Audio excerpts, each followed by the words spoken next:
It's official. Coming up with $128 of wiggle room is a lot harder than we thought it would be for Danny Ainge. Woj is here. All right, so the Celtics made a little bit of a move today involving this guy to sort of free up some move to get the Gordon money ready. Tell me what happened here. Well, Avery Bradley goes to Detroit for Marcus Morris. It allows Boston, first of all, to sign Gordon Hayward to that max contract extension. And it also allows Boston, Avery Bradley is going to be due for a very big contract next year. Boston can only pay so many people. This is going to be a player in that $20, maybe $22 million a year range. One of the elite two-way players in the league. Detroit has been, he fits perfectly with what Stan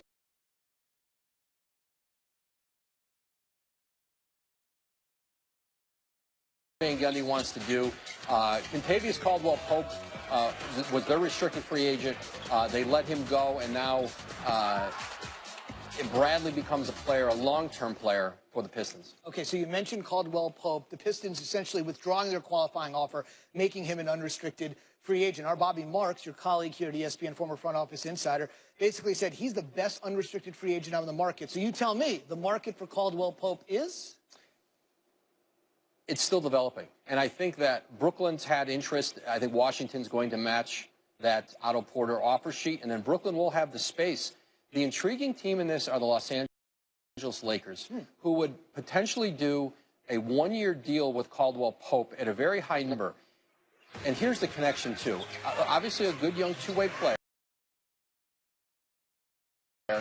shares the same agent as LeBron James, Rich Paul. And as the Lakers' pursuit of LeBron James heats up, to bring in someone who's part of Clutch Sports, and the one thing that I think anybody knows, if you're going to get at LeBron James, you need a roster of two-way players. They could potentially sign him at a high number for 1 year, create more cap space next year, re-sign him to an extension as the Lakers try to pursue Paul George, LeBron James. So whether Caldwell-Pope's going to be willing to do that one-year deal remains to be seen, but that's what the Lakers are pitching. Real quick for you, on that particular note, if you're Rob Pelinka, Magic Johnson, you talk to everybody in the league, how are they balancing the short-term needs of a Caldwell-Pope? Let's see what he can give us. Maybe we can get LeBron, with obviously what they're thinking about with 2018 and beyond. How do you manage both? It's about 2018. That's why you're seeing the Lakers just doing one-year deals. They are all in getting money off to create cap space like they did the Mozgov deal. And now Caldwell-Pope is a player certainly who they think could help them long-term, but it's a prelude to their pursuit of Magic Johnson, or their pursuit of LeBron James potentially. To play for Magic Johnson in 2018, if that indeed becomes the case. We'll obviously watch the situation. A lot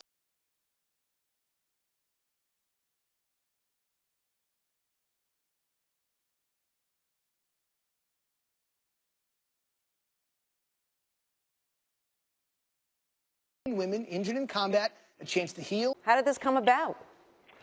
Linda, Boston, since they got the commitment from Gordon Hayward in free agency, they've had to create some salary cap space to sign him to a max deal. And in doing that, they were out shopping Avery Bradley, Marcus Smart, and Jay Crowder. They closed in here in the last several hours on a deal with the Pistons, which Boston sends out Bradley and a second-round pick for Marcus Morris.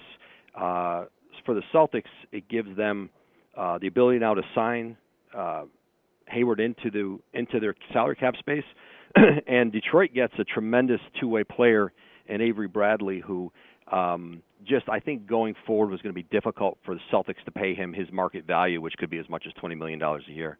You know, let's talk about Detroit a little bit. So how does Bradley fit in with them? I mean, where do they go from here to here? Or, I mean, how will that work with their roster? He is perfect. I mean, Stan Van Gundy has been looking for that tough-minded two-way player at the guard position. He can score the ball. He defends. He's an elite defender at his position. And it gives them now an option.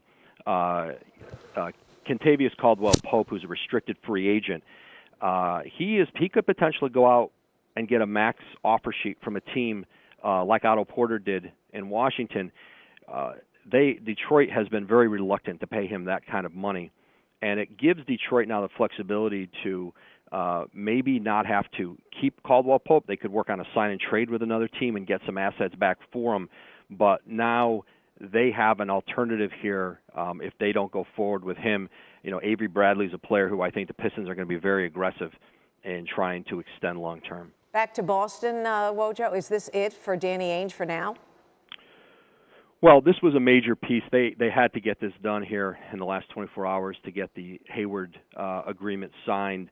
Boston still needs some more size up front, some more strength. They need to be able to rebound and defend the rim better, and I think that's something Boston now will be able to address here between now and the start of training camp. All right, Adrian Wojnarowski, who broke this story. Avery Bradley, now a Detroit Piston. Let's talk more about it. We welcome in our NBA analyst, Ryan Russillo, and, of course, the writer for The Undefeated, none other than Mike Wise. And, Ryan, I'm going to start with you. When you first heard about this, that Wojo broke this story, what came to mind? A bunch of different things. We knew that the restrictions on the salary for Boston is something they're going to have to work with, and Avery Bradley's $8 million this year, so bringing in Morris, they save some money because he's $5 million for this year and next. So there's a cheaper alternative there. Jay Crowder, to keep him, is a cheaper alternative. He's under contract. So Bradley was going to become really expensive, not just this year, but next year when he becomes a free agent. On the other side for Detroit, their salary sheet is a mess. They're paying a lot of guys that aren't that good, a lot of money, and they're worried about Kentavious Caldwell-Pope. So now this means, as a restricted free agent for Pope, if he was offered a major deal from someone else, then they might not necessarily care about it now because they have somebody like Bradley who'd be part of their future. Well, I was going to say, Gordon Hayward better be good. I mean, he better be very good because of all the guys I didn't want to see them lose if I were the Celtics. It was him, Bradley? It was him. I would have rather seen Marcus Smart go. And Crowder, I don't know, he would have been a tough go. But Avery Bradley is that skill player that's developed year after year. He's gotten better year after year. And I understand you have to make tough decisions. You're not going to be able to pay him in a year. Both he and Isaiah Thomas come up next year. So, look, I think it's a huge addition. I feel like the Celtics are, were gritty enough, but Marcus Morris only makes them grittier. I think he's played 79, 81, 82 games the last 3 years, hasn't had an injury problem, 14 points a game last 2 seasons, 5 rebounds. I mean, this is a good pickup for them. You're right. They needed someone to take the load off Al Horford down low a little bit.